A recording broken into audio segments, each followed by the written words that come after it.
In the last program, we created variables, but our variables did not change, so why did I call them variables?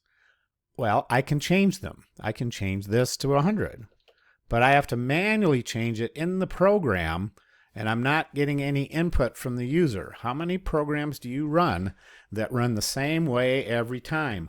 Boring. Okay, so we are going to ask for input. So all programs have input, output, process, and storage. Let's get some input. And the input, it says in the teal, and guys don't have very good color sense. Oh, there it is. So I'm going to ask a question and get an answer. And the answer will show up right here in this. Well, let's see how that works. So before I move steps, right, I'm going to say, how many steps? So I'm prompting the user for what to enter. And I'm going to move the answer variable. Oh, that is an answer. Just a second. There it is. I need to pull that guy out and then pull this guy in. There's my answer. Is answer a good name? Well, I can't change it. It's always going to be answer. I can add a comment. I can do lots of stuff, but it's always going to be answer. And by clicking it, now it's active in the program.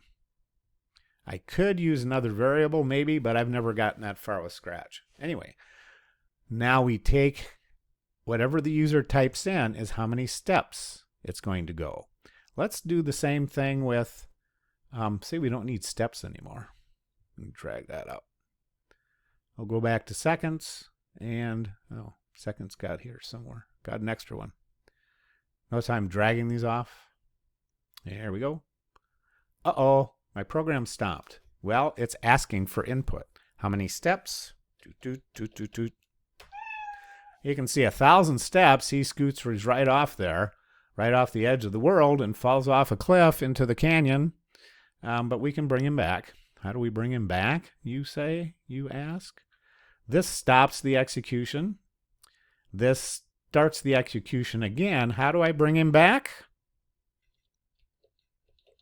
Yep, I put a negative. Uh-oh, my cat is now lost. What am I going to do?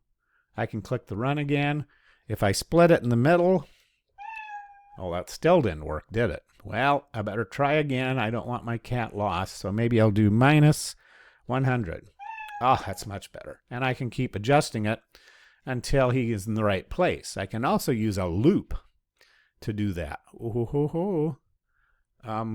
But we're going to do conditionals next. Loops are coming up after that. See you in a minute.